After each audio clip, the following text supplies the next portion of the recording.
Isang kagimbal-gimbal na pangyayari ang naganap dito sa ating laboratorio.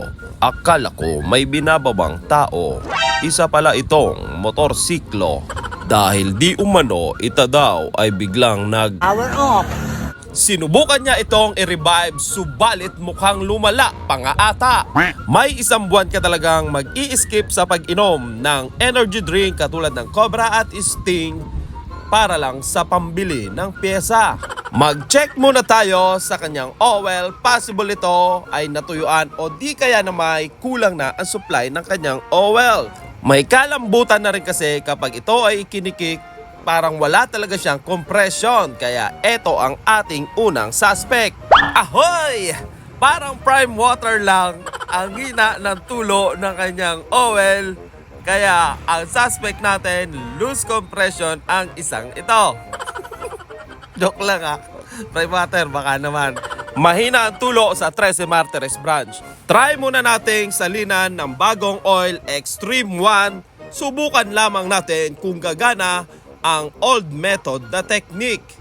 Kung gumana, napakaswerte niya at makakabiyahe siya ng konti lang ang lumalabas na pera sa kanyang bulsa. Sa kasamaang palad, hindi siya pinagbigyan ng kanyang motorsiklo. Ang pinagbigyan niya ay ang mga mekaniko. Imbis na bagong brief na, naging pyesa pa. Kaya pala sobrang lakas ng kanyang loose compression, ganito ang naging kaganapan. Trinay niya siguro itong i-revive, nagkalas kabit siya ng kanyang spark plug. Hindi ko lang alam kung siya talaga ang gumawa o pinagawa niya sa iba. Umabsent ang thread ng kanyang spark plug hole. Ayan o, wala nang thread ang butas. Naglayas na ang thread ng kanyang spark plug hole at nag-auto-eject ang spark plug. Makakapagtongkat ali ka talaga with Ginkgo biloba 3. Sabayan mo pa ng Lola Remedios 3 times a day sa gastos malala. Pinamachine shop natin ang kanyang head para bumalik ang butas ng kanyang spark plug hole.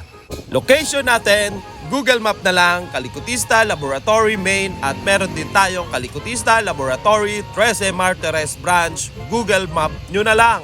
Isang repapips na naman natin ang makakadama ng matinding pagmamahal sa kanyang asawa. Napansin ko lang sa helmet niya, magmumukha ka talagang si Iron Man dahil may mga notes at mga numero pa sa kanyang lens kapag nagdadrive ka, parang kausap mo si Travis dyan. At syempre, pinayuhan natin siya ng do's and don'ts dahil break-in ka lang muna, takbong pogi ka muna, repa. Make sure na gabi ka nang darating sa bahay nyo para tulog na ang misis mo. Ride safe, repa! Dito nga pala yung ginawa sa Kalikutista Laboratory Main sa Gen 3. Sa mga nagtatanong, sa Gen 3 po ito. Google Map nyo na lang, Kalikutista Laboratory Main. Alright!